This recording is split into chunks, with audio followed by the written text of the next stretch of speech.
Welcome to PlanetGeo, the podcast where we talk about our amazing planet, how it works, and why it matters to you.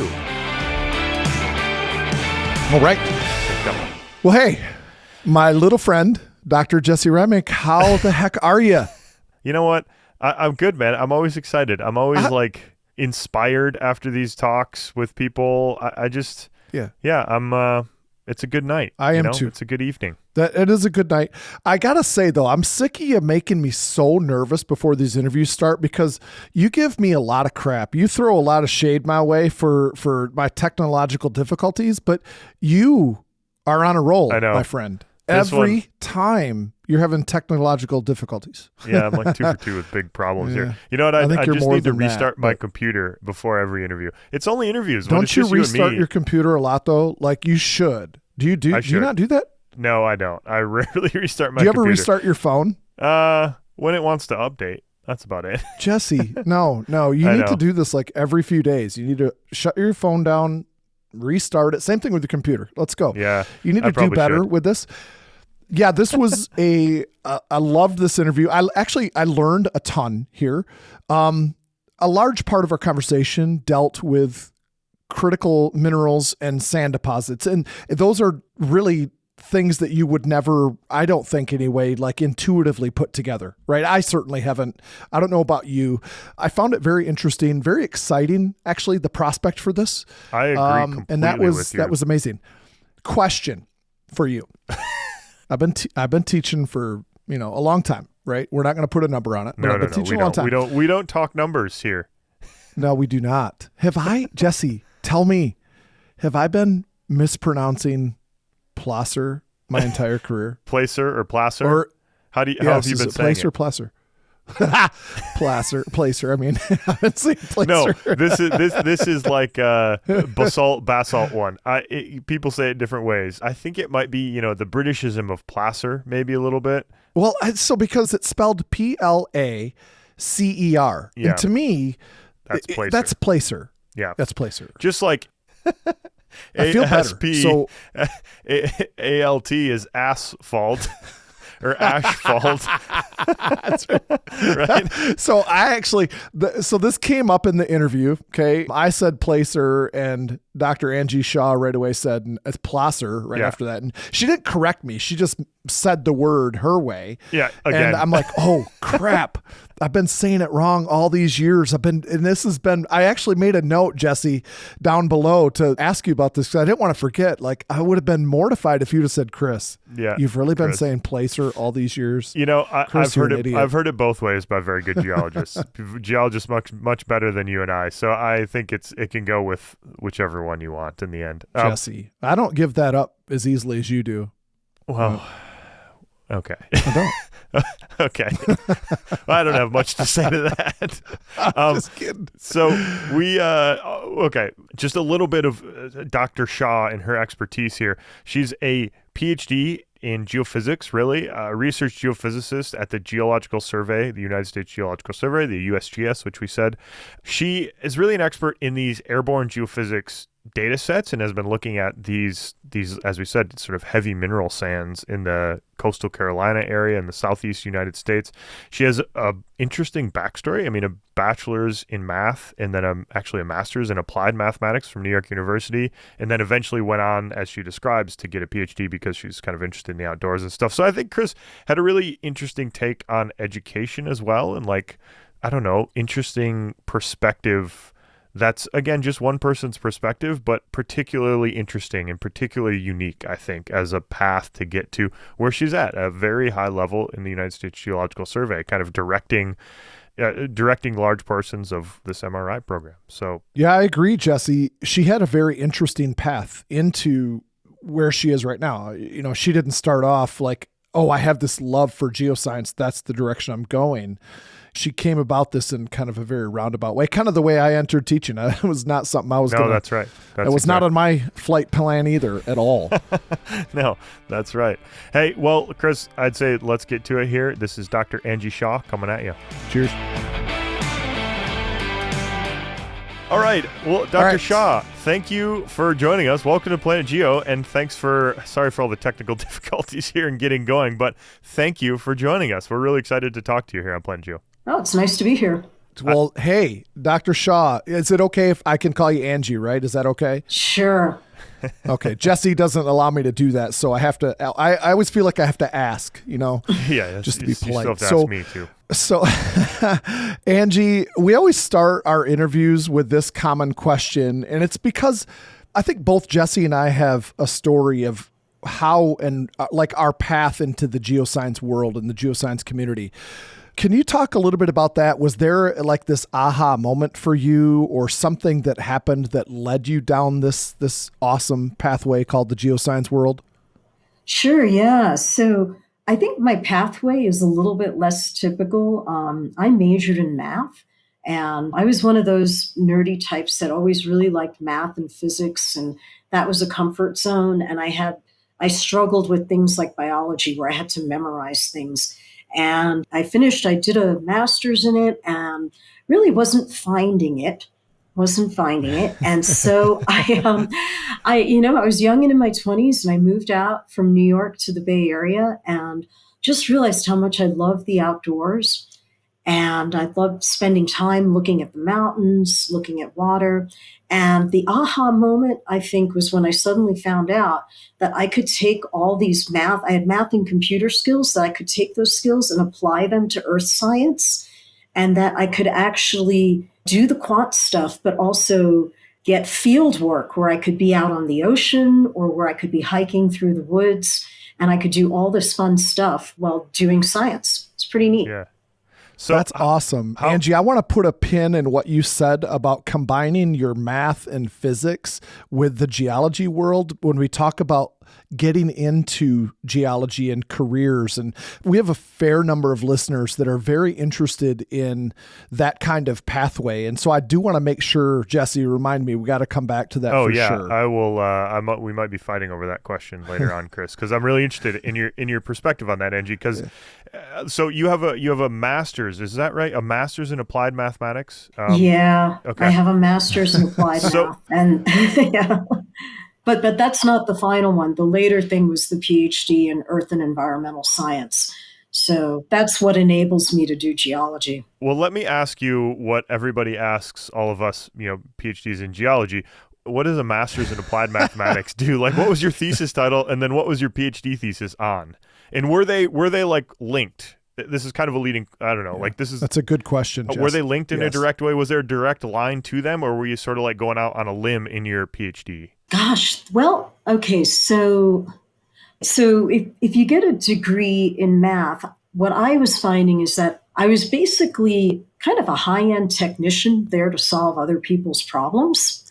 So that was why I went back to school and said, I need to get the foundation of the science so that I can learn what's the best way to apply some sort of math or physics to a problem. So my PhD was actually very quantitative. My advisor did numerical modeling of different plate tectonic phenomena. We were actually looking at mid-ocean ridge spreading centers, and we were trying to understand how the mountain ranges that you see at the bottom of the ocean, how do they form?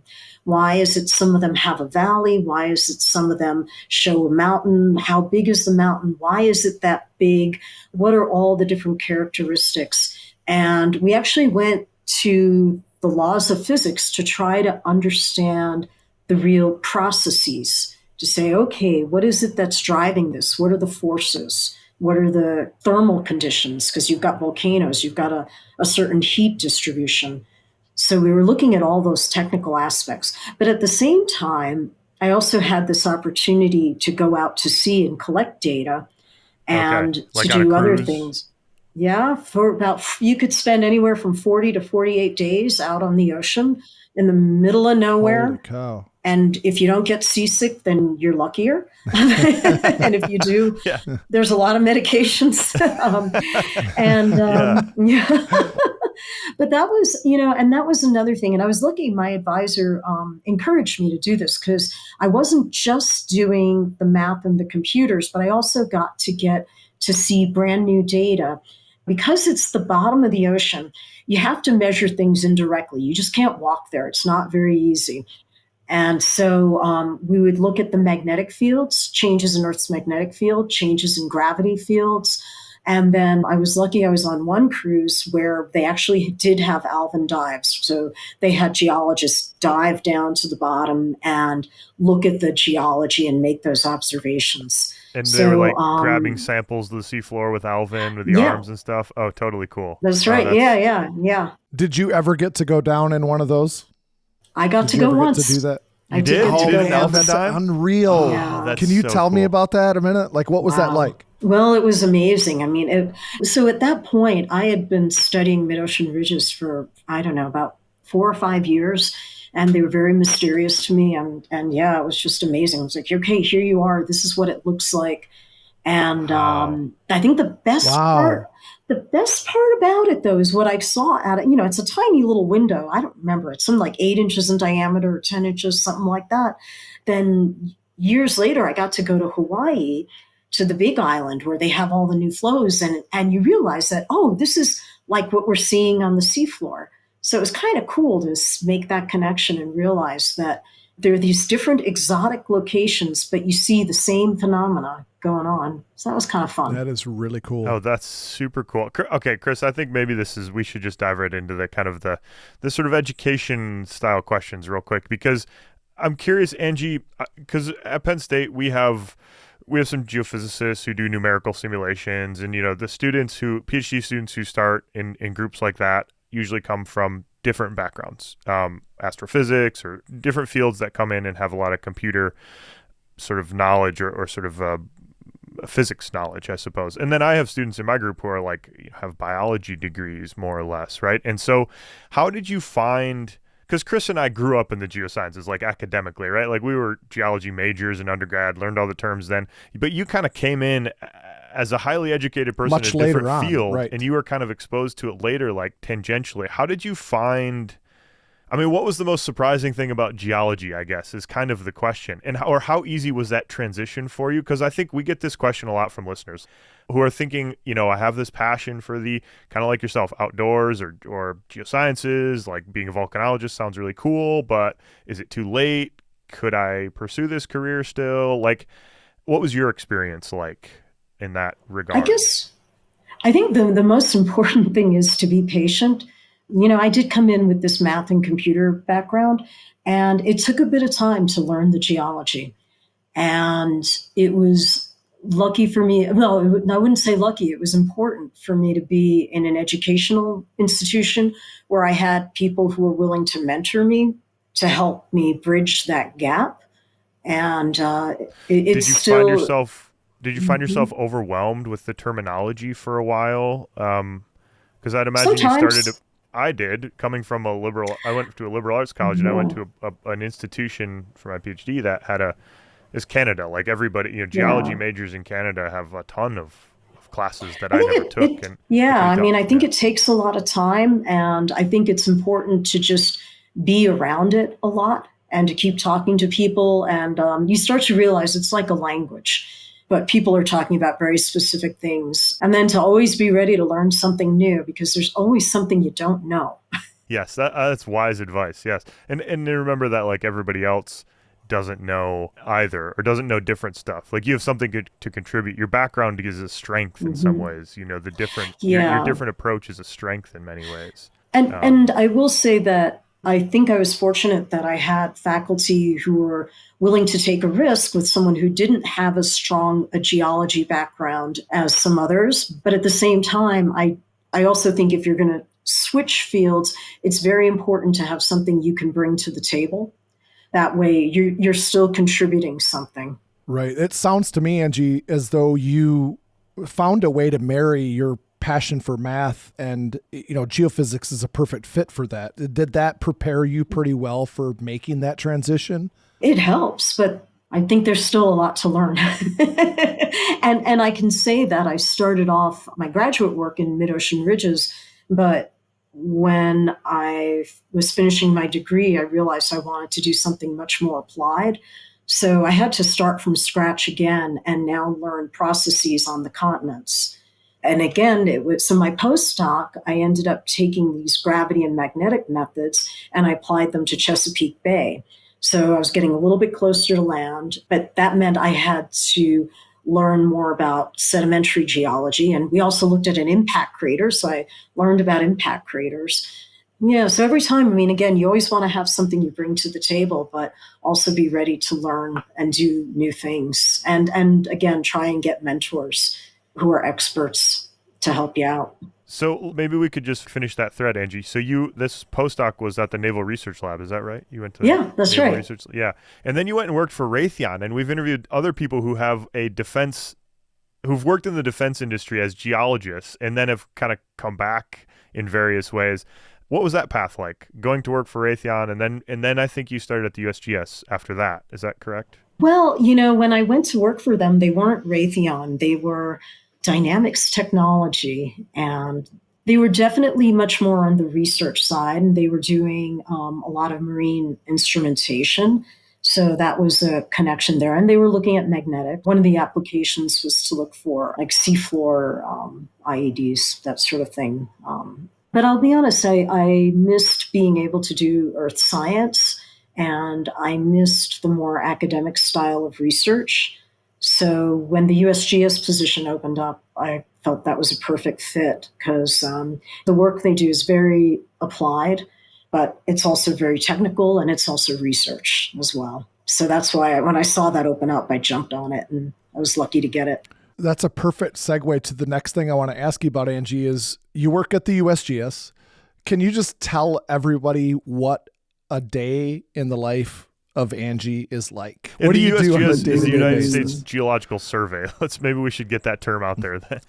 Sure. Geological yeah. Survey. Yeah. Good point. Good point, Jess. No, this is a good question, Yeah. Chris. And I'm curious about this too. I think this is probably Yeah, there's no typical day. There really isn't. It's all over the map. Well, some days it's very rare, but some days I do technical stuff and I get to catch up on the literature. Sometimes that's on the side. A lot of times how do I describe? I mean, my own position has evolved a lot over the years. I've been there about almost 17 years. So when I started off, I did more technical work. Now I'm actually coordinating a lot more different. I'm involved with a lot more different projects. So I'm involved with coordinating different groups of people, and we have this new, well, it's not that new. It started a couple years ago. We've got this Earth Mapping Resources Initiative program, which started, and that's been a huge part of life now. So there's a lot going on there. I wish I could. I mean, it could be anywhere from writing proposals to writing emails to trying to catch up on the literature to mentoring younger scientists on various technical things to giving podcast interviews, anything. I mean, the full gamut. That's perfect. That's right. That's right. The Earth MRI thing is super interesting, and this is actually how.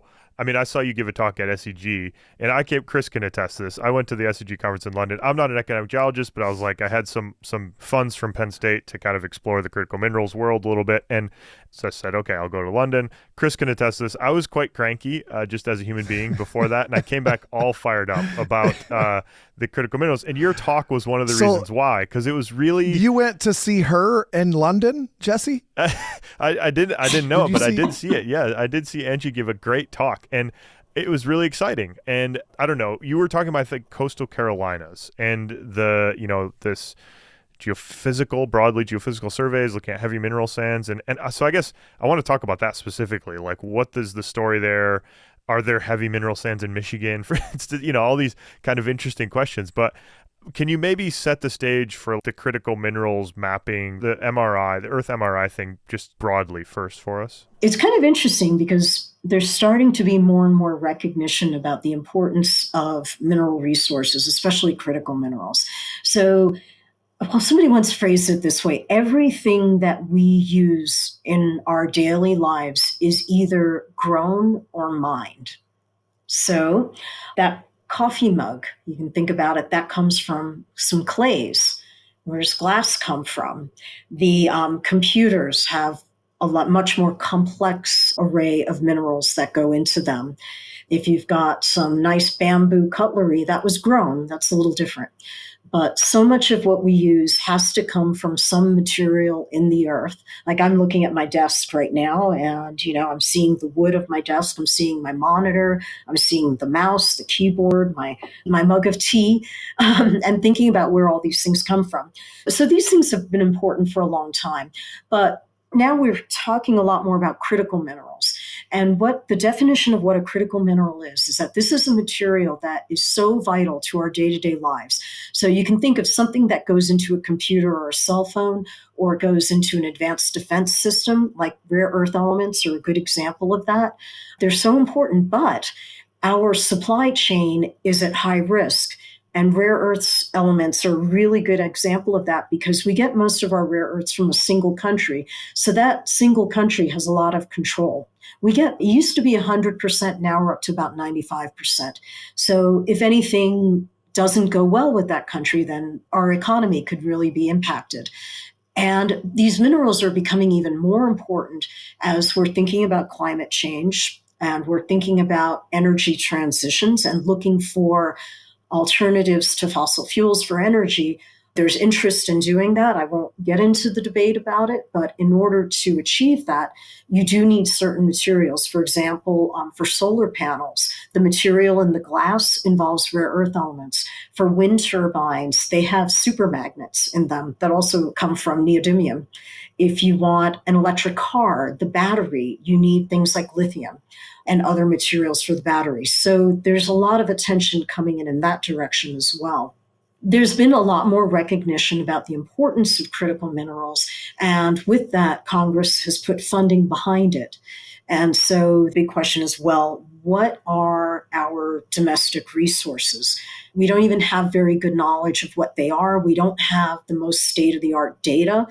So what can we find out? And there's a lot of different levels. It happens from not only what are domestic resources, how are these things extracted? How can they be extracted safely without environmental harm or without harm to humans around, any health harm?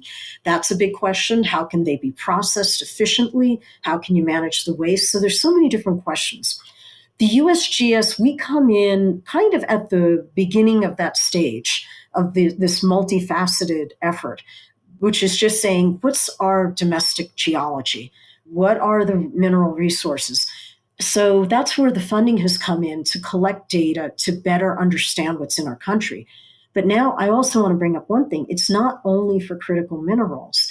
Along with critical minerals, we can also learn things about earthquake hazards, or we can learn about orphaned wells. We can learn about mining waste. We can learn about groundwater resources. And this comes from taking geology and applying it to there's just so many different applications that are so important for our day-to-day lives. So critical minerals are really important, but natural hazards are important, water resources, and so on. So that's kind of the motivation. Okay. Angie, a follow-up question to what you just said. Are you saying that the data that you maybe collect or other geologists collect in search of critical minerals, that data is used by other people to draw other conclusions that are important to society? Is that what you're saying, basically? Yes. Well, that's the goal. I mean, we're in the first couple years of the data collection, so the research is really just starting to get underway. But for example, Jesse, that talk that you saw about Carolina sands, that survey covered parts of Charleston, South Carolina. Now, Charleston was also the site of a magnitude 7 earthquake in 1886 that almost leveled the entire city. So everyone wants to know, well, where's the causative fault? And more importantly, what's the risk of another earthquake like that? Should the building codes be adjusted? How much earthquake reinforcement do you need if you live in Charleston? It's a huge question. So those same data that we used to look at heavy mineral sands, we also use them to map deep faults buried 1 to 2 kilometers or 3 or 4 kilometers beneath the Earth's surface.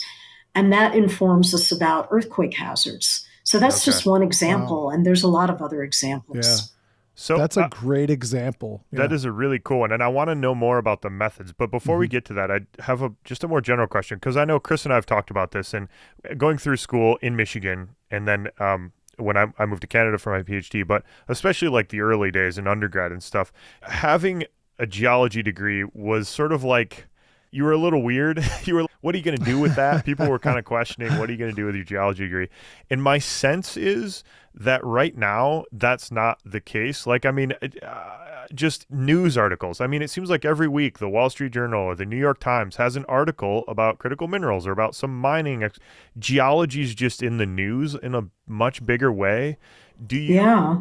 Do you get that sense as well? And do you see that from your higher viewpoint in the governmental I think geological I survey? do. Yeah, I think it is the case. I think there's a lot, well, who knows? And I don't know the reasons why. Sure, sure. It could be there's a lot more concern about climate and about technologies. I mean, just think in the news today, there's a very large earthquake in China that did a lot of damage. It's very tragic situation. The number of lives were lost there. That, It just you seems know, like kind of an exciting time to be. I mean, especially on maybe going through an education system, getting a geology degree. I think it would be an exciting and promising time to be a burgeoning geologist, perhaps. Yeah. And I Well, think Jesse, that warms my heart that maybe we don't get looked at like we have a horn growing out of our head when we say we're geologists Yeah. anymore. yeah, that's the right. hope, Well, right? Chris, you'll That's just the get hope. looked at like you got a horn growing out of your head for other reasons. But That's right. okay, That's right. Chris, should we focus? Hey, I want to get into. I Like, the do. I geophysics want to. I Angie want to here. shift directions. Can I take this? Yeah. Okay. Go ahead. Sure. All right. So, Angie, you've alluded to it, and now I want to kind of dig into this aspect of the interview, which is the work that you're doing on these critical minerals, in particular with the heavy sands. Because I think when people think about critical minerals, they don't think about looking at sand. So, yeah. tell us about this. What's going on? Sure, yeah. Well, you see this especially in the southeastern US, or really anywhere from southern New Jersey to northern Florida. If you ever walk along the beach, you'll notice sometimes some of the sands have these dark greens. And it turns out that, at least in that part of the country, those dark greens actually contain minerals. They'll form these lines along the beach, kind of like you'll get a line of seaweed, and then sometimes you'll get some lines of sand. And so how do they form? So you think about how sand forms, right? So you've got rivers that will erode rocks as rivers go along rocks, and they erode the rocks and they pick up sediment and transport them. Or in a place such as Maine, sometimes you'll have waves coming and crashing right on the rocks. And as they do that, they erode sediments from the rocks. Well, this has been going on in the eastern US, for example, ever since the Atlantic Ocean was formed. And so those rocks are eroded by waves, sometimes by tides, sometimes by rivers, and they take all that material. Now, they also take a bunch of light sands, they get quartz. So you've got all this stuff that gets eroded, but then you keep reworking these sediments because the rivers transport them, tides move them around, waves move them around, and then you start sorting them. So I think a nice analogy is you ever take a box of Raisin Bran and then shake it up, and you notice how all the raisins are all collecting into one area? You're sorting them because the raisins are a different density from all the cereal around them. And the more you shake it, the more you're going to sort them and concentrate them. So that's how you start forming these concentrations within sand. Now, there's a couple more parts to this, but I don't know if you want to ask a question. I was going to talk about what's in those concentrations. Because of the way these minerals form, it's very important in terms of mining. But I'm going to stop for a Yeah. minute. So I definitely do. I want to know, one, what's in the sands, and two, I think I really am curious to see how you answer. Like, is there enough? Is this enough to make a dent in our critical mineral needs? Okay, so what's in the sands? You can see these types of sand concentrations in many parts of the world. You'll see them up in Alaska, and I think there are places in Michigan too. And the content will depend on the rocks that they eroded. So now the southeastern US, this is an area that has been mined for a couple decades, and it's actually actively mined. These sands are actively mined today. So the reason why there's three primary commodities that are in those sands. One is titanium, which is really important. So probably so I've heard a number like 70 to 80% of the white cars in the US, that pigment comes from titanium. Oh, really? Yeah, it's very I did not important know that. pigment. Yeah. And then Hey, Jesse, look, you learned something here. another place, though. Yeah, every day. Here's another one. You know anyone with an artificial hip or artificial knee? I do Oh, actually, yeah. yes. Chris has 4. He's got 2 hips. Chris has 2 hips and 2 knees that are. Yep. So titanium, right. It's kind of inert and it's strong, and it's because it doesn't interact with the rest of our biology. That's one of the reasons people like using titanium for medical devices. They're also used for airplanes, for aircraft, for shipbuilding because of the metal. So titanium is a huge one. So there's 3 big ones. Zirconium is another one that's been mined a lot. That's used a lot in ceramics. So a lot of ovens, like certain types of ovens that can be heated up, that's zirconium. And then the third one, this is an interesting one, the rare earth elements. And you see those in the minerals monazite and xenotime. Now, what's curious is now if you look at, well, where do we get our rare earth elements? Prior to 1950, we used to get most of our rare earth elements from sands.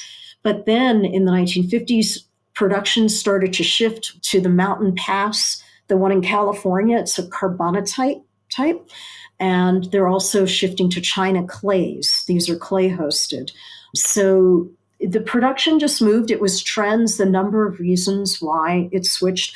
But now, more recently, there's a couple of companies that do heavy mineral sand mining are very interested in saying, when we dig up all these sands for titanium and zirconium, we get all this monazite. And we want to process that and get the rare earths out of it. Now, it's a little bit tricky because that monazite has thorium in it. Thorium is radioactive, so it has to be handled in a certain way, and that's an issue that they're working with. But they've got stockpiles of this stuff. And so they realize, hey, we can actually make a dent on critical mineral needs. So there is a very strong interest in doing that. And that's come up just in the last couple of years, year or two, really. Angie, that is amazing to me. Jesse, are you shocked by this? That this is I'm still thinking about your seriously. I'm still thinking about your hip replacements that you've had, Chris, and how you still managed to walk after all the hip replacements. You're so happy, Angie. Can you please just stick up for me every once in a while? Because this guy, I'm really pleased with that joke. I thought that was quite a funny joke. Chris, that was good. You're really happy with yourself. Yeah, I'm very pleased. Jesse, seriously though, are you surprised by this? Yeah, I am. I have a couple follow-ups on this, Angie. So. Okay, hold on. I don't want to leave this yet, though. No, okay. Are you changing directions? No. It's the same theme here. Okay. Right. So, yep. I'm guessing zirconium is in zircon. Like this, we separate zircon in Mm-hmm. my lab at Penn State, and we separate monazite too. Density separate them, so like they're heavy, right? So monazite, rare earth, zirconium, probably zircon is the main source of that. Where's the titanium? The titanium, yeah. It's in the key minerals are ilmenite and rutile, and then also leucocene, which is altered ilmenite. And they're all, here's the key thing, they tend to be dark in color, but they're denser also. They're a lot denser. Yeah. That's how they concentrate then, and right? That's how they concentrate. Exactly. That's it. Right. So like if you can pan for it. Yeah. No, it's a little bit like a placer then. Yeah, it is a placer. Yep. That's what we do. Placer. Yeah, placer. Tracer, tracer. My next, my follow-up to that is these minerals, at least I'm a geochronologist, so we use zircon all the time. Oh, yeah. Because it's so robust, and monazite's much the same, like really robust. Is that a downside of mining these things? Because these minerals are just hard to dissolve. They're hard to break up, and maybe that's part of the reason why they're found in placer deposits like gold and diamonds are. Is that a downside of extracting this? Well, I guess they're already extracting zirconium out of them. So like, I mean, it's yeah, I efficient. mean, getting the elements out of the minerals is something you need to work with. And I mean, rare earths is from monazite is a tricky one, but there's been some recent developments. But here's the key thing though, is that because these are in sand, you've got two stages. One is you've got to get the minerals out of the ground, and the other one is you've got to get the elements out of the minerals, right? And what you're saying is right. Getting the elements out of the minerals, that is tricky. And I'll be honest, I don't know that stage as Yeah, well. you're not you a know? mine engineer or a material scientist for sure. Yeah, yeah. But I can Fair say enough. this, that getting them out of the ground is easier because it's all sand. So it's different from certain types of mining where you have to use these noxious, like you have to use, cyanide and other things to get it out. Here, they get the sand and they sift it. Basically, they sift it, they use these spirals, they use magnets, they use electromagnetic fields. So that's the nice part. It's easier to get the sand out of the ground. And then your tailings are a bunch of quartz sand. So you put the quartz sand back in the topsoil, you put that aside, and then put that on top. Put that back when it's all done. So that's the nice part about it. Interesting. Anji, here in Michigan, we have these kind of black stripes that, as you described them too. A lot of people call them the black sands, but that's a little misleading because the beach isn't really black. It's just these really concentrated stripes. But here, if you drag a magnet through it, it's going to come loaded with magnetite sand. Is that different from what you're describing, like in the Carolinas? A little bit. Is it a different composition? You've got different geology. I know in Michigan, you've got some real iron-rich rocks there, a lot of volcanics. So I think you're eroding a lot of basalt. The stuff you see in the Carolinas, it's a bit older. It's been around longer. And a lot of the magnetic minerals, they've been around for 100 million years and they start to alter. Some of them can be magnetic, but not as many. Oh, that's a really They're interesting not point. as magnetic, but they can have a little bit. They can have a little bit of magnetism. These are really sands that have just been reworked since the opening of the Atlantic. Like these things are Yeah. just Yeah. And then there's some new ones because even today, sands are getting eroded. If you go way upstream, they get eroded by rivers. And some of the rivers, if they go all the way from the hard rock out to the coast, like the Santee River in South Carolina does that, then you can actually bring new minerals down to the coast also. so okay. In my really rudimentary understanding of like sedimentation and sediment reworking along a coastline, is all the light sand, like the quartz and stuff like that, is that all down in Florida then? Like, has the longshore current just carried that down south and all the heavy stuff stays behind closer to the Piedmont rocks? Well, Or is that too simplistic of a way to I think about mean, it? I do think it's a little bit more complicated than that. You're right. I mean, a lot of the quartz does get transported down to Florida, but a lot of it stays behind. And it's complicated mechanisms. So when a wave, it'll pick up a whole bunch of quartz and then leave heavies behind. But then when it comes back, it'll drop a whole bunch of quartz back on the beach. Okay, So I see. it's So yeah, this it's really re- complicated. it's complicated, yeah. So Anji, a question related to this whole thing about the accumulation of these heavy sands. That's not really accessible, though, is it? Because, I mean, you're talking about beaches that are probably already being used. And so you can't just Oh, go in yeah. and take it. So where are you talking about? Are you Yeah. talking about older sands that are not on the shoreline anymore? That's exactly it. Yeah. So no one wants to see a beach get mined, right? We just kind of want to sit Right. and enjoy the sun and, Yes. have a nice Yes. cold beverage or something. yeah, No that's one right. wants to see that. Yeah. So, but I like you talking about the beaches because it's a place where you can actually see the geology up front and close. You can look at it and you can see it. But the places that do get mined are much further inland. A lot of times it tends to be on private land. So the mining company will make an agreement with the owner. So places like Roanoke Rapids was one. There's also areas south of Richmond, Virginia that have been mined. They tend to be inland. They tend to be areas that don't have those other types of uses like recreation. Yeah, that makes sense. I'm really glad that I got clarification on that. Yeah. I was struggling a little bit with the Yeah. mental image. Yeah. So Angie, how do you detect these things? And how are you leveraging your geophysics in this way? I mean, this gets complicated, I think, so we probably need to stay out of the weeds, but at a high level. Yeah, at a high level. So I can tell you actually the first when I first got into this, when I saw that these sands had a very weak magnetic signature and I could pick them up with a magnetometer. But then I found that really worked best if I was near a beach or if I was offshore. If you go further inland, closer to where you'd actually want to mine, it actually turns out we have methods called radiometric methods. Okay, so the way this works, remember that monazite that I talked about that has the rare earth elements in it? It's also got that thorium. So radiometric methods do is they look at elements that have some amount of radioactivity. So it could be potassium. Potassium, when it changes into argon, it releases a gamma ray. Thorium similarly releases gammas, and so does uranium. We have these sensors. They're actually made out of salt crystals, sodium iodide, I swear. And they can pick up, they can sense these gamma rays, and then they look at the energy spectrum of a gamma ray at every one of them. And then depending on what it is that decayed, it'll have a certain, like a footprint or fingerprint. Maybe that's a better description.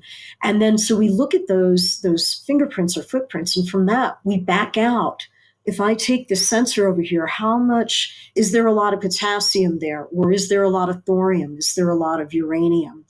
And we can put these sensors in airplanes and then we fly them over the area. We sort of do like a mow the lawn kind of pattern and fly over these areas. And I should mention the footprint of the data gets pretty big when we're in an airplane. So we're talking several hundred feet for a pixel, if you will.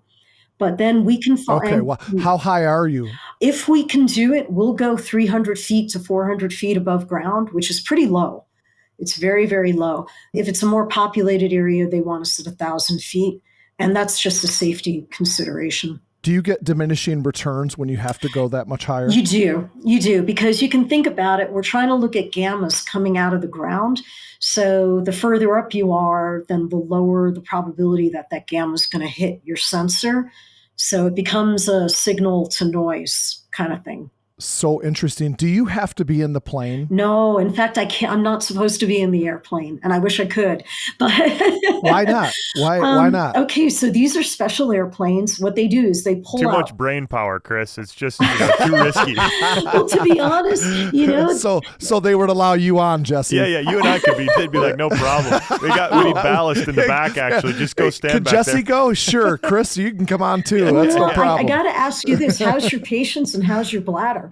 Because they're up there for 6 to 8 hours at a time, and they're just going back and forth and back and forth and back and forth. And the other thing is, the inside of the airplane, they rip out all the seats because you need the electronics there, you need the equipment, you need the crystals are in there, so there's nowhere to sit. And then they just go back and forth and back and forth. So the pilots, you got to admire them. It's not an easy job what they're doing. And 6 to 8 hour flights. Now, are they contracted by the USGS? That's right. Then? That's right. There are a number of companies. It's a very specialized kind of field, very specialized skill set. But they have the instrumentation, they have the right kind of airplanes, they know how to post-process the data. There's a lot of technical stuff goes into these surveys. We have some of the best contractors out there. So you're getting these gamma rays, and I must say, I just bought a gamma ray spectrometer for our lab. One of those handheld ones you can take in the field. But I don't really fundamentally understand how it works yet. We've just been kind of playing with it, a bunch of petrologists playing with a gamma ray spectrometer. But so you fly these surveys, and it's picking up, gamma rays that are different energies. So if I'm guessing uranium and thorium, it's picking up like different product nuclides. Like somewhere in the decay chain, there's a bunch of gamma rays being released. Is that directional? Do you get like a direction if it's coming from the left side of the plane or the right side, or is it just aggregate? All the gamma rays at one time from all over are coming in? Oh, that's an interesting question. That pixel size. Yeah. Your pixel size seems small for being 1,000 feet in the air, to be honest. Well, we say a couple hundred meters. Well, a couple of things are happening. They are partly directional in that we have some of them are downward looking versus upward looking, and that's to correct for any radon or other things in the atmosphere. So there is that type of directionality. But what's happening is you're moving across an area and you're always aggregating what you've got. But as you're moving, the signals are changing. So with the right kind of processing, you can actually measure pretty well what the differences are. And I would say, at least 300-400 feet. I usually say a couple hundred meters.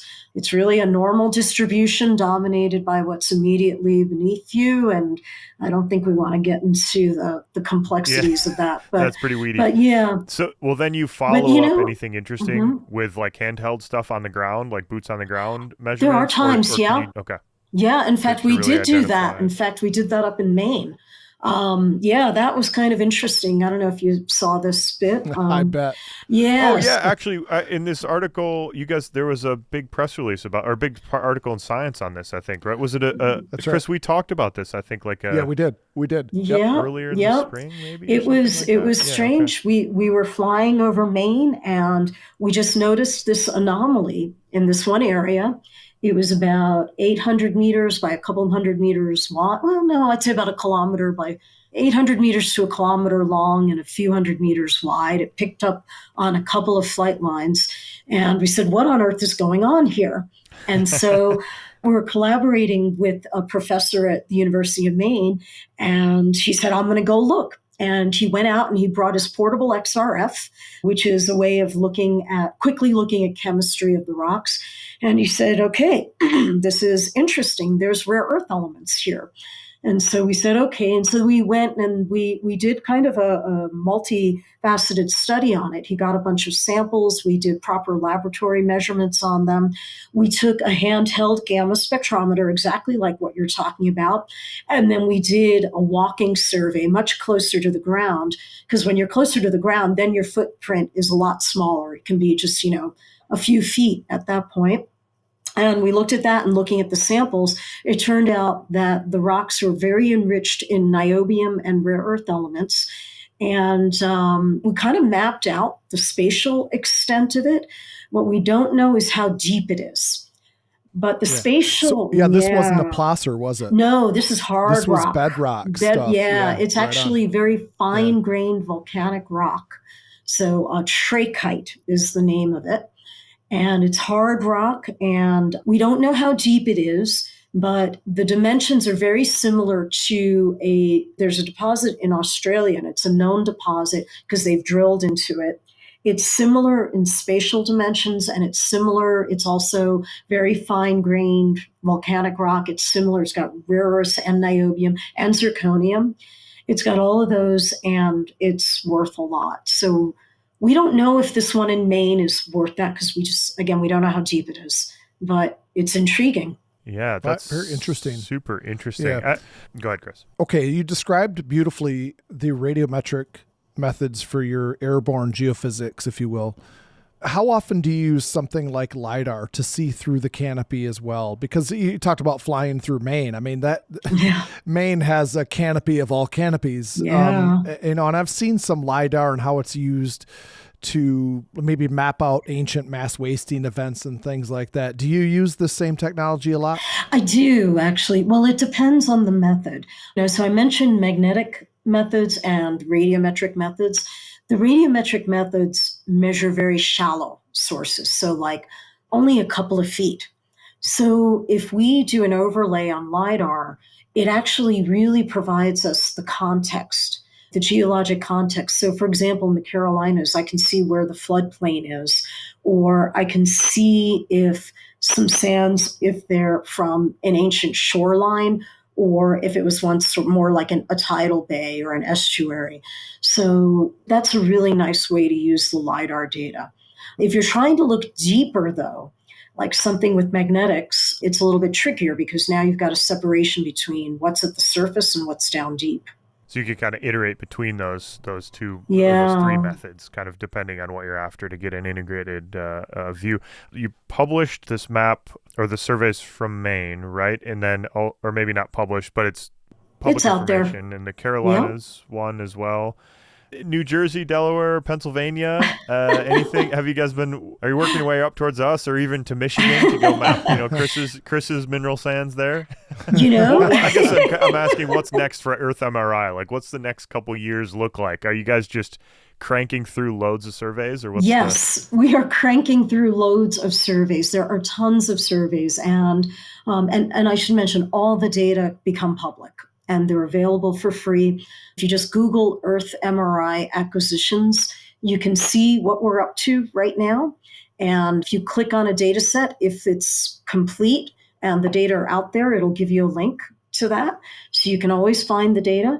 Yep, we recently had a survey covering parts of Pennsylvania. Oh, is that right? Okay. We went, in between Pittsburgh and Philadelphia. We didn't go out to the cities, but we were in the southern parts between them. Cool. Okay. We got the Gettysburg Basin there. That's where I'm at right now. And I mean, my wife, I live in York, Pennsylvania part of the time. So southeast Pennsylvania, where there's like all this old iron mining, little copper deposits everywhere, old iron furnaces and stuff like that. So kind of complicated Piedmont geology. Well, I'll be interested to see that. That'll be cool to look at once it comes out. And I think some of my colleagues have been looking at Michigan, but I don't know that area as well. What all right, of those? I expect you to give me a heads up on that, Angie. I want to know what's going on. Chris wants to go on the plane as ballast. He can join along. Real quick, I'm sure this is a hard question to answer, but what are you most excited about in the next couple years? I'm sure you're excited about all of it, but is there something that's like really kind of a passion project that you're super excited about? I don't know. I'm excited about what we're going to find next. Because I just don't know. I mean, we just keep getting these surprises. Like the stuff up in Maine, that was a surprise. Some of the stuff with the sands, we learned about some of the larger scale transport patterns. And I didn't know we were going to be able to do that. We got that from the potassium. That was really cool. We've got a survey coming up. I'm excited about this over the Cape Fear Arch. And I want to know where's that? The Cape Fear Arch, in between the border between North and South Carolina. And this is so interesting because, we think, okay, the Atlantic Ocean opened and now everything is stable on the eastern seaboard. Nothing's moving. Well, that's not true. It turns out that there's this area close to the border between the two Carolinas that seems to be uplifting. And people know this by looking at the sedimentary history, looking at the strata, because you'd expect, if nothing was moving, you'd expect it to look like a pile of pancakes, flat pancakes, and it's not what you see. Instead, you see all these angles, and we don't understand it. There's no good explanation for it. That's super interesting. I remember talking to a geophysicist about this, and they said that, a seismologist rather, and they said that there's like a piece of the lithosphere missing, that the mantle, there's like a 100 kilometer by 100 kilometer part of the mantle root. I think it's a bit more north from there, but it's kind of like gone. And so they're like, oh, maybe it's related to this New England hotspot that passed through, but they use the phrase that passive margins are anything but passive was kind of the phrase, which I found really, that was a good one. I like that one. So that's cool. I didn't know about the Cape Fear Arch. Is that Cape Fear? Cape Fear Arch. Okay, very cool. Sort of like the movie, but with an arch. Interesting. Yeah, Cape Fear. That's an oldie. It's an oldie. Showing my age. Yeah. And one more question. I just want to circle back real quick, Angie, to the education stuff that we touched on initially, and I think your sort of advice sounded like kind of be patient, right? From your seat, you must interact with a lot of kind of industry types, academic types. You kind of bridge this divide a little bit, and especially given your interest in the applied sciences, are there degrees that are more valuable? Like we always get, I think we as geologists sort of struggle with this innately. Volcanoes are cool, but there's only so many people who can be professional volcanologists, right? There's just not that many. So my opinion is, if you're interested in volcanoes, go study volcanoes for a grad degree, and you'll be able to use that petrology knowledge and that chemistry knowledge or that geophysics knowledge in some other field if you don't want to be a professional volcanologist working for one of the volcano observatories or something. There's other value in that. I mean, would you agree with that, or would you say like, hey, if you go do applied science degrees maybe, and just as this is just from your perspective, I'm not asking you to advise everybody, but what's there's a tension there, I think, sometimes between like the passion-driven geologists and the practical side? Well, I don't know if it's changing. I mean, I think a lot of it depends on the individual and what it is they want to do and how happy they'll be. And some people work best in doing pure research, and they're very interested in those questions, and they're willing to tolerate all the hoops you have to go through to get a research position and to get a faculty position and to get funding, which is it's a difficult route. It's a very competitive route, and a lot of people want to do it, and not everyone gets to do it. Even if you do have that passion, it's hard. And on the other hand, maybe you're interested in geoscience, but you don't feel the need to go into pure research, and maybe you want to do something else. One thing that you mentioned is you talked about, I think you alluded to skill sets. And I think having those skill sets is really important. So I think it's important to study what you like and what you're interested in, because you'll be motivated to work really hard. But if you have skill sets that are transferable, then your opportunities expand. You'll have a lot more doors open to you, and you'll have just more options in the end. And which skill sets are helpful, I don't know. I mean, it's petrology, maybe. GIS is always a good one. Python programming is a good one. There's, the skill sets that I had way back in the day, I knew Fortran. No one's using classes. that. Yeah. We still have classes that teach Fortran, and all the students are very complaining about it because they're like, why aren't we learning Python here? Yeah. Why are we learning Fortran? I'd have the same question. I mean, it's a completely valid question. Yes, I agree. That was a long time ago, and yeah, I wouldn't recommend it now. So, MATLAB. All right, Angie. So, Angie, let's quit skirting around the issue here. Is it a good idea to get a geoscience degree or not? I'm going to put you on the wall. I think it depends on the person. It depends on you, right? What are your interests? What do you want? Why are you going for it? What do you want to get out of it? And are there opportunities? I think there are. I'll be honest. I haven't looked through the ads, but I think there's a lot of opportunities. I know that for what we do for magnetics and gravity and radiometric methods, I wish there were more people graduating with that skill set. I would think so. Okay. I really like the way you said that, Angie. Of, go do something you're interested in, because you'll work hard at it. And you'll be interested, and you'll learn, you'll develop all those skill sets that if you aren't interested in what you're doing, you're not going to go the extra mile to kind of learn Python, because you kind of need it to solve this little niche problem in your master's or whatever. Like, I'm going to use that. I'm going to steal that piece of advice and use it, because that's a good one. I think that's valuable for developing these like tangential skill sets. So anyway, okay. Well, thank you for answering that very difficult and impossible to answer question for us. That was a winded question, Jesse. No, it's perfect though. It's a good, but I mean, it's hard. It's a hard one, right? Because it's like, it is a hard one. We all come from our own personal perspective, right? And look outwards from that viewpoint, but it's valuable, and this is something we've been trying to ask all of the people we've been interviewing recently, who are successful senior scientists or senior researchers like yourself. What does it look like from your chair? Because Chris and I can only give advice from our own perspectives, and so it's valuable. We just try and get our listeners a summary of everybody's perspective here over time. So thank you for that. We appreciate that. If I was 20 years younger, my answer might be different. I don't know. I don't know. Yes, but thankfully you're not 20 years younger, so you can give advice from a position of higher level. So we appreciate that. Yeah. All right, Chris. Sorry, I interrupted you there. Why don't you take us out here? All right, Angie. So this is I don't know. I have two favorite questions, and it's the first and the last. And I really appreciated your answer about why you got into geoscience. So now let's talk about what's been your best day as a geoscientist. Oh, wow. There's been a few, I don't know why this sticks in my head, but I think I was in my 20s, and I was doing a little solo miniature road trip in the Southwest, and it was getting near sunset, and I was looking at the horizon, and I was just looking at the mountains. And while I'm looking at them, I'm looking like, that's a half graben, and it's this beautiful, beautiful sunset. And then looking at the mountains, though, I guess because I was new, I was still in graduate school. I had only been in grad school a couple of years, and I had a new appreciation for looking at mountains in a certain way and seeing the shape and then thinking about the processes that formed them. And it was something that back in the old days, I would have thought of it, oh, that's pretty. But now I thought, oh, it's very pretty and there's a story to go with it. And I could say the same thing with looking sometimes at sands on the beach also. It's like I look at that, I'm like, oh, there's a whole story here. That's cool. right. I like that. Looking at the world through a little bit of a different lens and understanding our planet. That's such a good answer.